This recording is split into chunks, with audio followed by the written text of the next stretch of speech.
Michel-Ange, le génie de la Renaissance.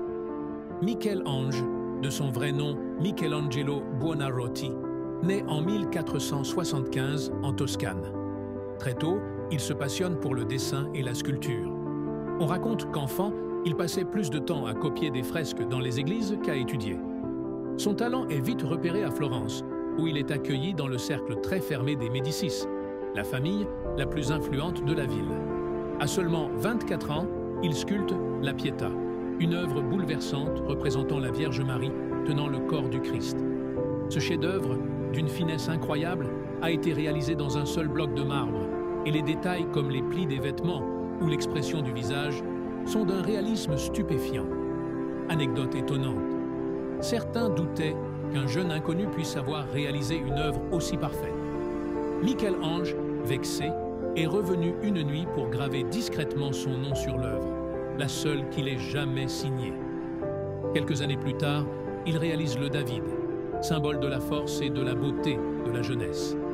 Taillée dans un bloc de marbre considéré comme inutilisable, cette statue de plus de 5 mètres est une prouesse technique.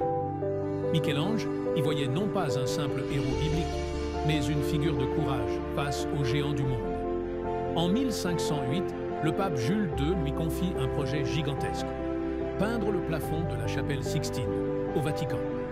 Bien qu'il se considère avant tout comme sculpteur et qu'il n'ait jamais réalisé de fresque à cette échelle, il accepte, uniquement par devoir et rivalité avec d'autres artistes. Seul, perché sur des échafaudages, il peint durant 4 ans, souvent allongé sur le dos, dans des conditions éprouvantes. Le résultat est une œuvre monumentale, riche de plus de 300 figures, parmi lesquelles la création d'Adam, devenu l'un des symboles universels de l'art. Michel-Ange vivait simplement, dormait peu et ne se lavait presque jamais. Il avait souvent des disputes avec ses commanditaires, y compris des papes. Dans son œuvre Moïse, Michel-Ange a représenté le prophète avec 2 cornes sur la tête. Cela vient d'une erreur de traduction du mot hébreu karan, qui signifie rayon de lumière, mais qui a aussi été compris comme cornes dans certaines Bibles latines.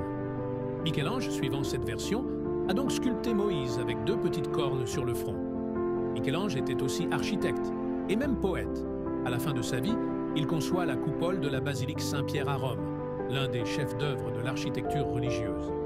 Artiste génial mais tourmenté, solitaire, perfectionniste, il refusait souvent l'aide d'assistants et retravaillait ses œuvres jusqu'à l'épuisement.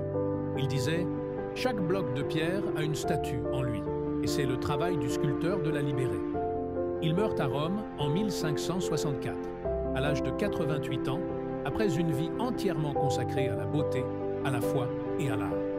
Il repose à Florence, sa ville de cœur. Michel-Ange n'a pas seulement façonné la pierre, il a sculpté l'âme de la Renaissance. Quelle œuvre de Michel-Ange t'a le plus marqué et pourquoi?